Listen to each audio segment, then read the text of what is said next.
boulangerie. Vous voyez, c'est parce qu'en effet, il n'y a pas d'art sans technique, et il est vrai que pour donner une émotion artistique à quelqu'un, il faut maîtriser, il faut qu'un certain nombre de techniques soient présentes, qui permettent l'émotion musicale.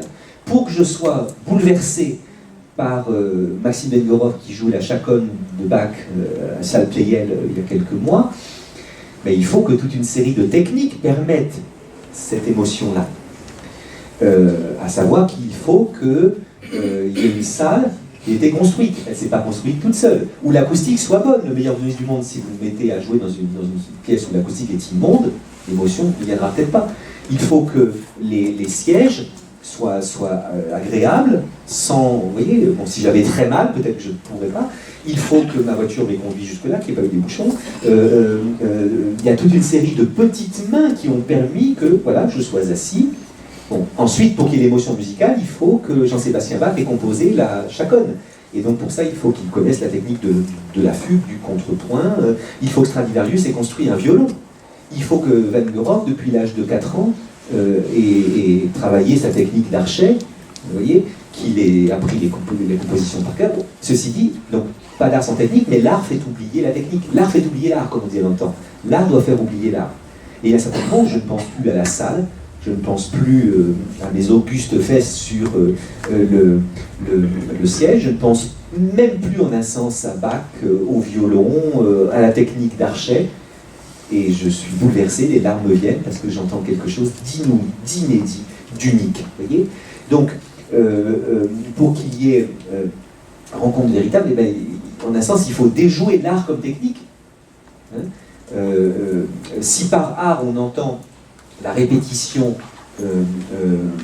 des travaux, en un sens, il n'y a pas d'art de la rencontre. Parce que pour qu'il y ait rencontre, il faut dépasser, déjouer les protocoles, les procédures, les techniques que l'on connaît.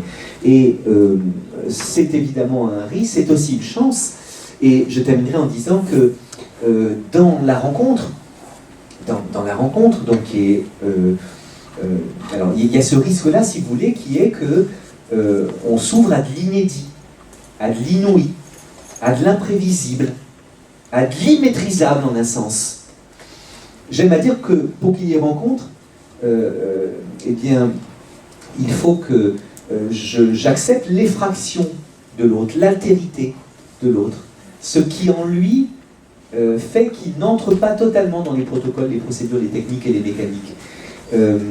C'est la raison pour laquelle moi je n'aime pas tellement un mot qui est de plus en plus à la mode. Bon, je m'occupe un peu d'éthique, et on dit aujourd'hui que dans le travail social comme dans le travail médical, il faut adopter la posture éthique. L'expression me paraît une imposture, parce que qu'est-ce que c'est qu'une posture? La posture éthique au singulier. La posture éthique. Ça ne me plaît pas parce que je préfère position à posture, et ça ne me plaît pas parce que je préfère le pluriel au singulier. Premièrement, je préfère position à posture, parce que qu'est-ce que c'est qu'une posture? Une posture, c'est une position qui prend la pose. C'est une position fichée, jouée, théâtralisée et insincère. Et donc, il y a dans la posture quelque chose de mensonger, de poser. On prend une pose, mais on n'est pas présent à ce qu'on fait. Pour vous montrer la bêtise de la posture, il faut se rappeler que le mot posture vient d'un verbe latin, ponere, qui est le verbe qu'on employait pour désigner la posture de la poule quand elle pond. Pondre. Posture, ça vient du même mot. Il faut avouer que ce n'est pas un exemple même d'intelligence que la poule qui fait son œuf. Hein. Cette idiote, elle devrait quand même, depuis quelques générations, avoir à chaque fois que je fais un œuf, je chante. Mais du coup, le paysan prend mon œuf. Donc, il faudrait que la prochaine fois, je ne chante pas. Et elle, elle n'a toujours pas compris. Donc, la posture a quelque chose d'insincère, de joué, de théâtral et donc d'un peu bête. Hein. Deuxièmement, je préfère le pluriel, les positions à la posture éthique. Il faut avoir des positions et être capable d'en changer, justement, en faisant du sur-mesure et non pas du prêt-à-porter, en s'adaptant à la personne qu'on a en face de soi. Vous voyez, alors que l'idée d'une posture éthique unique, je répète, me paraît une imposture. Hein. J'ose une analogie un peu osée. On dirait du Johnny Hallyday. J'ose oser. Changer de position. c'est un plaisir en érotique et un devoir en éthique. Je ne dis pas que c'est un devoir en érotique et un plaisir en éthique, hein. Mais justement, le changement de position, c'est ce qui empêche l'acte amoureux, le coït, de se réduire à une mécanique besognante. Même si dans l'acte amoureux, il y a un aspect technique, mécanique, procédural, protocolaire. N'empêche que le changement de position, justement, relance les choses, on voit l'autre différemment, et il y a une grâce, vous voyez. J'aurais peut-être pas pu prendre cet exemple. Il y a une grâce du changement de position qui, justement, empêche l'acte amoureux de se réduire à une mécanique besognante. Eh bien, de même, c'est un devoir en éthique d'être capable de changer de position pour justement accueillir l'autre dans sa singularité. Admettre ce que Lévinas appelle l'effraction de l'altérité. Si, quand l'autre surgit, il n'apportait rien d'autre que ce à quoi je m'attendais, alors je manquerais son altérité. Et le signe du fait que je n'ai pas manqué l'altérité de l'autre, que j'ai vraiment rencontré l'autre, le signe de ça, c'est la gêne que je peux éprouver à son arrivée, à sa surrection, en fait, qu'il surgisse, comme dit Lévinas. Hein. Il fait effraction. Il n'était pas prévu. Il n'était pas prédit. Il y a de l'inouï, du singulier. Alors évidemment, l'autre, si vous voulez, ne vient pas de face. Parce que s'il vient de face, on peut tout de suite préparer des protocoles, des procédures pour... Non, l'autre vient d'en haut. La surrection de l'autre est un événement. Et un événement, par définition, c'est autre chose qu'un processus. L'événement, c'est un fait, mais pas comme les autres. Dans le grand ensemble des faits, il y a des choses qui ont lieu, des choses qui se passent dans une journée. Vous trouverez un petit sous-ensemble, le petit sous-ensemble des événements. Bref, tous les événements sont des faits, mais tous les faits ne sont pas des événements. Si je n'étais pas clair, vous le diriez. Et en effet, pour qu'un fait soit un événement, il faut qu'il soit surprenant, rare et singulier. Et en effet, pour qu'un fait soit un événement, il faut qu'il soit rare. Le fait que vous soyez lavé les dents ce matin, c'est un fait. Ça n'est pas un événement. Enfin, moi qui ai des crabes dans l'Assemblée, c'est un événement qui s'est lavé les dents. Mais ce que nous faisons de manière rituelle, répétée, eh bien, n'est pas un événement. Vous voyez, il faut de la rareté. Il faut de la surprise. Hein, de la surprise. On ne s'y attendait pas. Voilà pourquoi, dans l'histoire, généralement, on n'arrive pas à nommer les événements autrement que par le jour auquel ils ont eu lieu. Le 11 septembre, personne n'avait vu venir la destruction des Twin Towers, vous voyez. Je ne sais pas si vous vous souvenez de ce moment-là. Bon, quand on nous l'a dit, arrête, c'est pas possible. Donc on ne s'attendait pas à cela. Hein. L'événement est surprenant, il ne vient pas de face, sinon on pourrait s'y préparer. Non, il vient d'en haut. Et on dit qu'une tuile nous tombe sur la tête. Il vient derrière, c'est-à-dire qu'il nous prend en traître, il y a une surprise. Qu'est-ce qui se passe? Il vient d'en dessous, le sol se dérobe sous nos pieds. Et dans nos vies privées aussi, il y a des jours marqués d'une pierre blanche ou d'une pierre noire parce qu'on ne s'y attendait pas. On vous annonce la mort de quelqu'un, ou quelqu'un que vous aimiez tellement que vous sentiez un crapaud et que vous la voyez comme une étoile, vous dit je t'aime, moi aussi, un instant. Et alors là, c'est la surprise. Donc, surprise.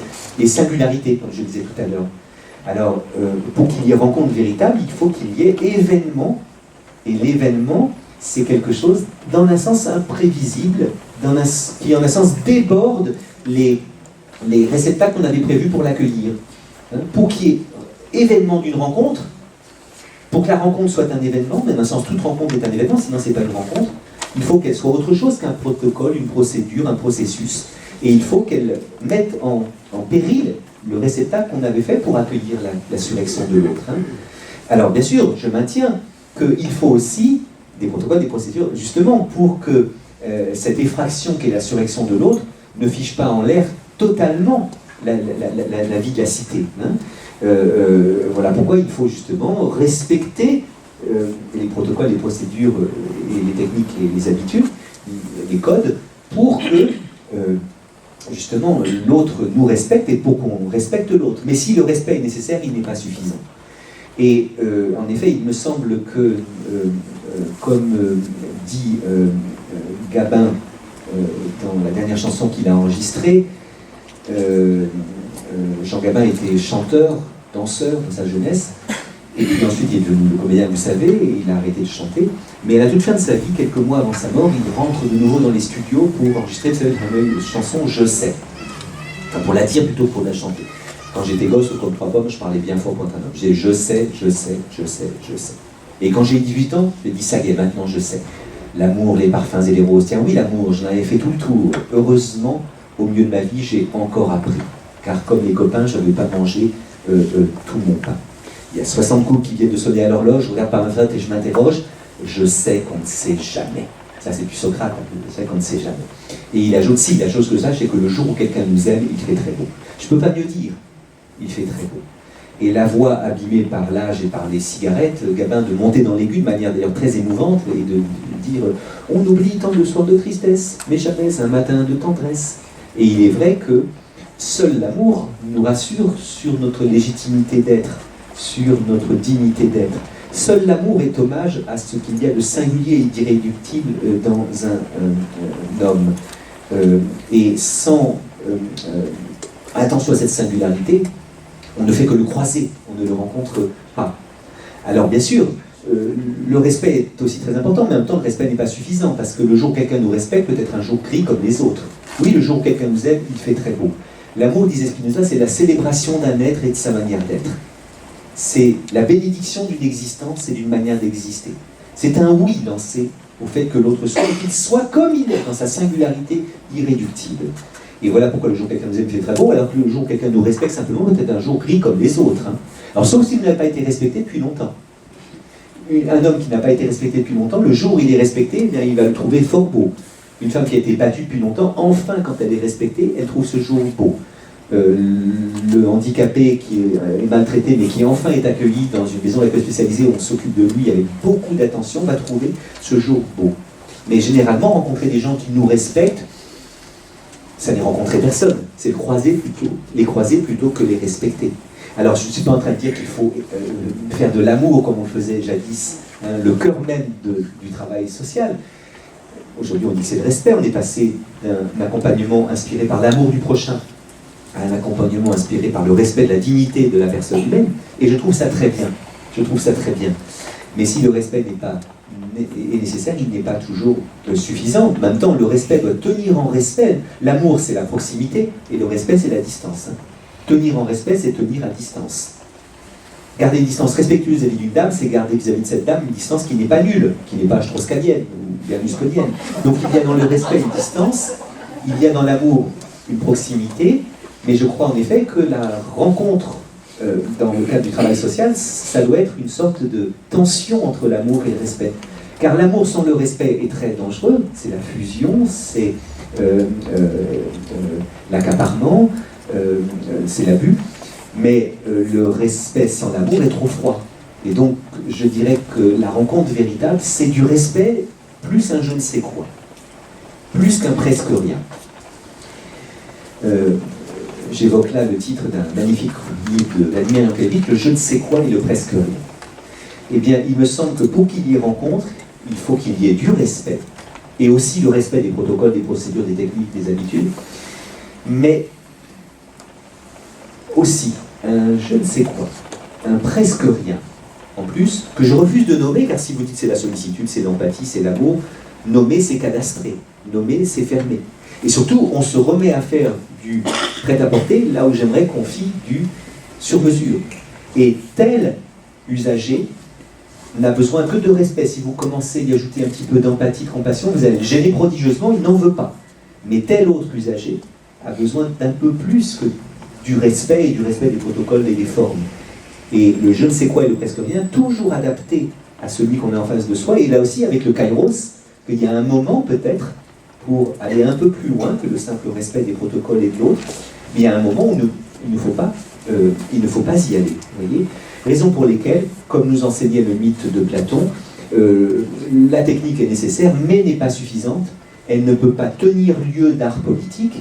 Hein. Et pour boucler la boucle, je rappelle donc que ce mythe qui nous dit la singularité humaine, ce mythe où on nous dit qu'un jour Zeus fit venir à lui 2 titans, fils l'un comme l'autre de Japet, donc 2 frères, Prométhée et Épiméthée, pour leur confier la distribution des qualités naturelles. C'est Épiméthée qui fait le partage, il donne la force au lion, la rapidité à la frégate, la carapace à la tortue, le venin à l'aspic, la capacité de changer de couleur au caméléon. Il a fait un bon partage, mais il a oublié l'homme. Et l'homme, parce qu'il est pauvre en instinct, vient au monde sans avoir le mode d'emploi du monde. Il ne sait pas quel rapport il doit avoir lui-même au monde et à l'autre homme. Heureusement, pour remédier à l'étourderie de son frère, Prométhée monte sur l'Olympe et dérobe aux dieux la technique, mais non point l'art politique. Et le mythe nous met tout de suite au cœur de la question.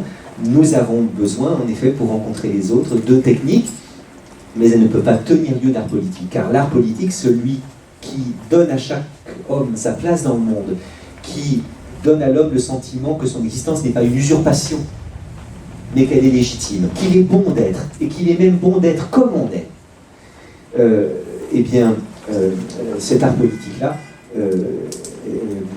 nous devons le réinventer à chaque fois, ce qui est à la fois un risque et une grâce. Merci de votre attention.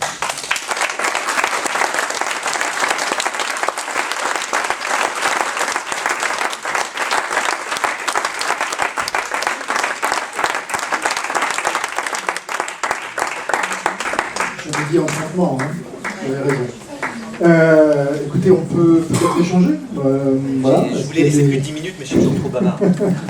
Des questions, des réflexions que cet enchantement nous propose. Qu'est-ce qui veut prendre la parole? Non. Ah. Alors, je ne sais pas si je vais voir ça. Si. Voilà. Merci pour cet exposé à la fois distrayant et très enrichissant. La question des rencontres, effectivement, c'est fondamental, je crois, de la mettre au cœur de nos pratiques sociales et cliniques. J'avais lu il n'y a pas très longtemps un extrait du travail d'Alain Badiou sur la rencontre, sans doute que vous connaissez-vous un peu. De mémoire, il disait, du côté de la rencontre amoureuse, il parlait qu'à un moment, il faut le déclarer. Comme on déclare son identité, il faut aussi déclarer son amour. Pour qu'il prenne consistant, qu'il fasse passerelle, un minima. Je n'avais pas trop entendu ça dans vos propos, qu'il mettait l'accent, me semble-t-il, sur la singularité, l'aléatoire. Il y a aussi la déclaration, me semble-t-il. Et qu'est-ce que vous en diriez de la déclaration? C'est une parole, elle se nomme. En même temps, vous dites nommer, c'est circonscrit, donc c'est un peu trop formel. Et quand on a affaire à des gens qui sont peu à l'aise dans l'échange, dans le dialogue, c'est vrai qu'on peut être en impasse. Pour autant, il y a un minimum de déclaration, mais pas trop, sinon c'est trop formel et on passe à côté de l'échange, de la rencontre possible. L'autre point de vue, l'autre chose aussi, je dirais que j'ai pas entendu le mot créativité. C'est implicite dans tout ce que vous avez dit, mais je n'ai pas entendu. Et il me semble que la rencontre est vraiment un ingrédient de la créativité. Voilà. Tout à fait d'accord sur les deux points. Alors oui, le mot créativité, oui, j'aurais pu l'employer, mais je ne parlais que de ça, en un sens. Et vous avez raison de le donner, il dit bien les choses. Sur la déclaration, oui, bien sûr, lorsque le rapport à la langue est altéré, et difficile, douloureux, eh bien la rencontre en est rendue difficile. Et il est vrai que créer petit à petit les conditions de possibilité d'une rencontre, ça peut passer aussi par un travail sur le langage. Essayer parce que Heidegger disait que nous habitons une forêt de signes, enfin c'est une forme de Baudelaire, mais reprise en un sens par Heidegger dans un cheminement vers la parole. Vous voyez, le monde que nous habitons, c'est d'abord l'espace à 3 dimensions, le milieu naturel. C'est d'abord un monde fait de mots. Et même lorsqu'on se tait en face de l'autre, les mots sont là. Puisque je sais qu'il y a des mots dans ton intériorité, tu sais qu'il y en a dans la mienne. Et il est vrai que passer à la parole, à la déclaration, comme vous disiez très bien, est parfois vraiment difficile. Et alors là, j'admire parfois chez certains psychologues, par exemple, l'art qu'ils ont de faire venir les mots au bon moment. Ça passe en effet beaucoup par ça, et il est vrai que, bon, c'est toujours la belle formule de Camus dans son discours de réception du prix Nobel, mal nommer les choses, c'est ajouter au malheur du monde, mais ne pas pouvoir se nommer, c'est souvent ajouter à son propre malheur. Et là, en effet, restaurer, enfin, aider l'autre à retrouver un rapport plus riche à lui-même, ça passe souvent par un effort pour essayer de l'aider à retrouver un rapport plus riche à la langue. Parce que plus on a une langue riche, plus les possibles sont nombreux. L'appauvrissement de la langue appauvrit le rapport qu'on a au monde, le rapport qu'on a à soi, le rapport qu'on a au monde et le rapport qu'on a à l'autre. Par exemple, moi je n'ai que très peu de mots pour, je me rends compte, c'est l'exemple qui me vient, pour décrire les nuages. Pour moi c'est nuage. Je me souviens même plus la différence entre, j'ai connu les mots, le nimbus et le cumulonimbus. Bon.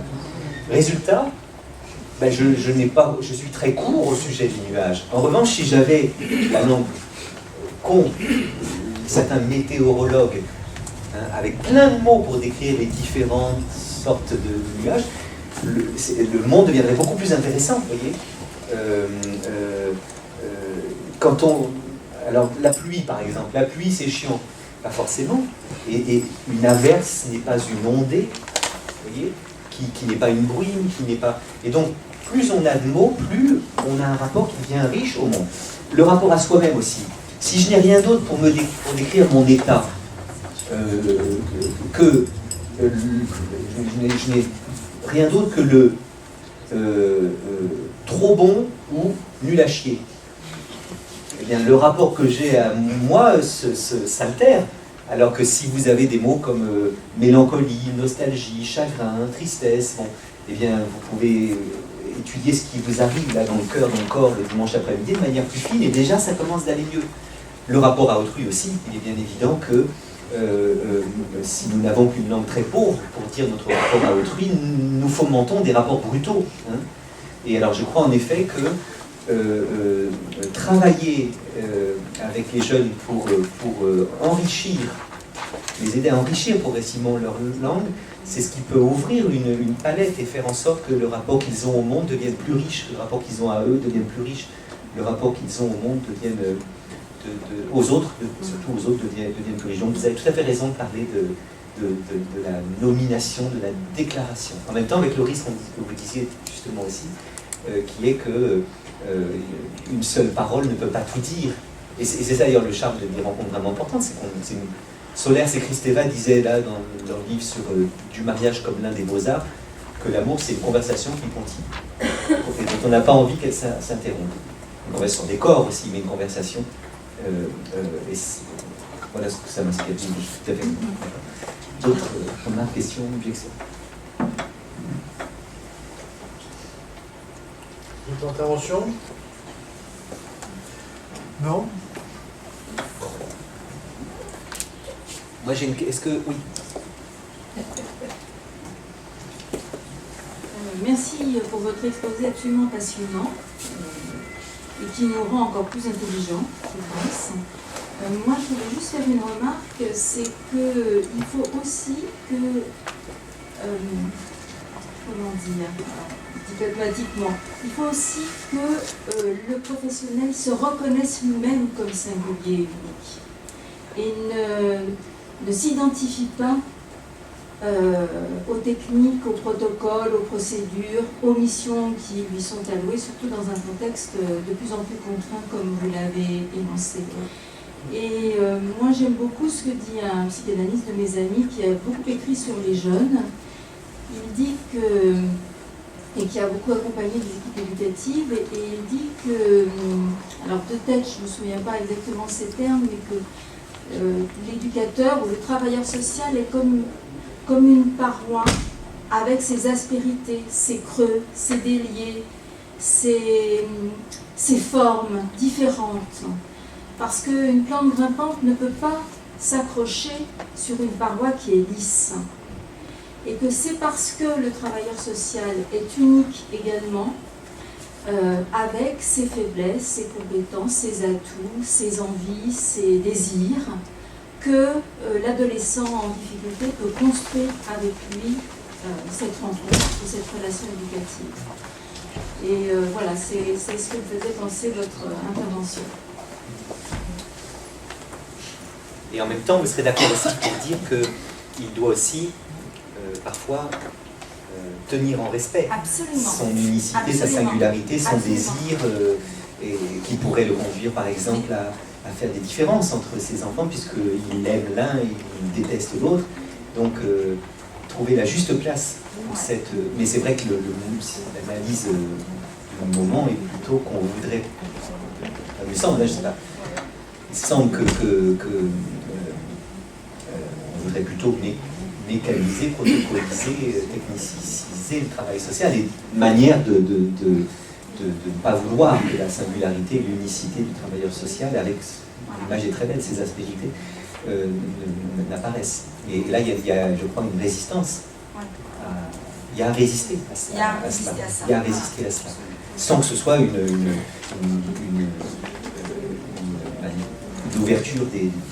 l'ouverture de vannes qui ferait que la subjectivité la plus singulière du travail social envahisse toute la place, justement non. Mais éloge de ses aspérités, bien sûr.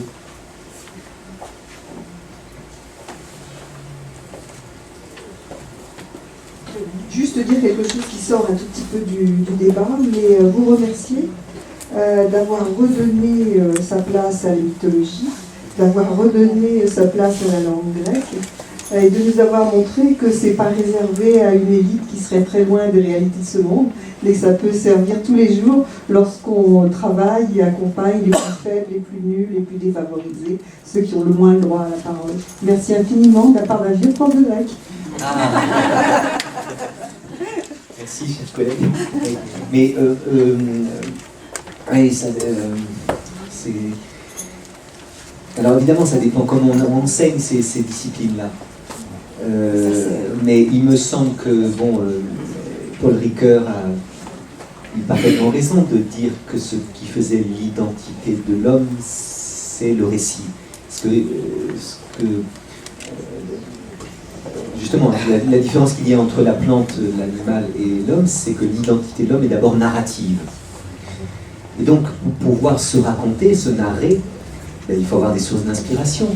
Et donc, ces histoires sont très anciennes, elles ont été inventées dans des contextes très différents d'une autre, mais en même temps, elles ont toujours quelque chose à nous dire. Et je regrette, moi, qu'on raconte plus beaucoup d'histoires aux enfants, dans la mesure où, alors peut-être que les profs de latin ou de grec ont un peu coupé la branche sur laquelle ils étaient assis en mettant... moi en latin, je me souviens que quand j'étais en Hippocagne, j'avais régulièrement non pas 3 sur 20 ou 4 sur 20, mais moins 20, vu le nombre de contresens, etc. que je faisais. C'était dur. Ceci dit, on entendait raconter des histoires qui nous parlaient.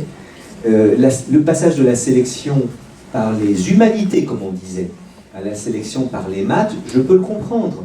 Si les humanités, c'est-à-dire le latin grec, le thème latin et la version grecque, c'était justement juste des mécaniques intellectuelles. On remplace ça par les maths, très bien. Mais à mon avis, il y a un appauvrissement. Parce que même si on fait de la version latine une simple gymnastique intellectuelle, n'empêche qu'on aura eu à lire un texte qui nous parle des hommes. Et donc, vous aurez entendu parler du mensonge en politique, vous aurez entendu parler de l'amour, donc Ovide vous parlera de l'amour, Cicéron vous parlera de la trahison en politique, et vous aurez des figures auxquelles vous pourrez vous identifier, et alors là, en effet, je ne crois pas du tout que ce soit être réac, nostalgique, que de regretter un moment où on enseignait les humanités, mais en effet, comme on disait au moment de la Renaissance, les humanités humanisent, les lettres humanisent, ce qu'on appelait les literae humaniores. Humaniores, c'est-à-dire qui rendent plus humain. Alors évidemment, il y a aussi la caricature du lecteur du Figaro vous savez, enfin, j'ai rien contre le Figaro, des fois c'est des articles passionnants, mais il y a une page dans le Figaro où il y a un type qui doit passer son temps à trouver les fautes de français des autres. Donc il y a des gens, comme ça, dans les salons du 16e, qui parlent très bien, mais qui sont des merdes humaines. Comment dire, il ne s'agit pas de vouloir à tout prix avoir des lettres et connaître un peu de la mythologie pour avoir petit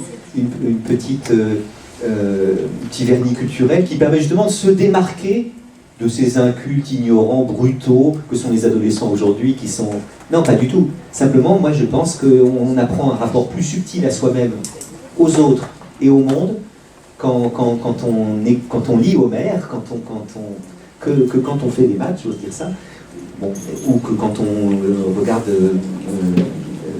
certaines émissions de télé-réalité. Donc, vous voyez, mais moi, quand je parle de ce genre de choses à des gens qui croyaient que ce n'était pas pour eux, ils se reconnaissent dans ces affaires-là. Ça, c'est une joie que vous avez eu dans votre carrière, j'ai dans la mienne.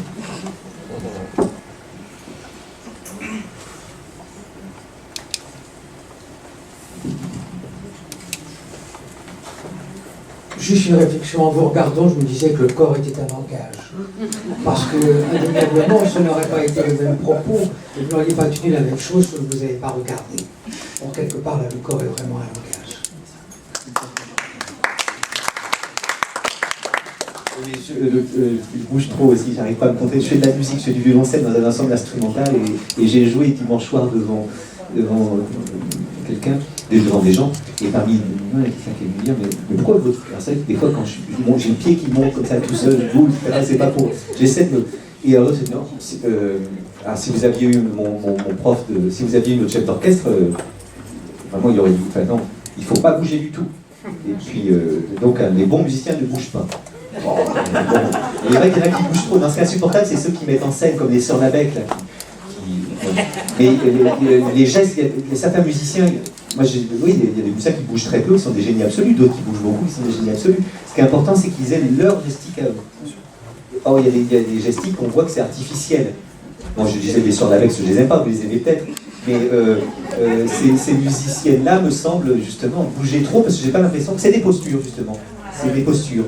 C'est des postures du corps pour montrer qu'on est ému, mais vous avez raison, ça. Séparons pas le corps et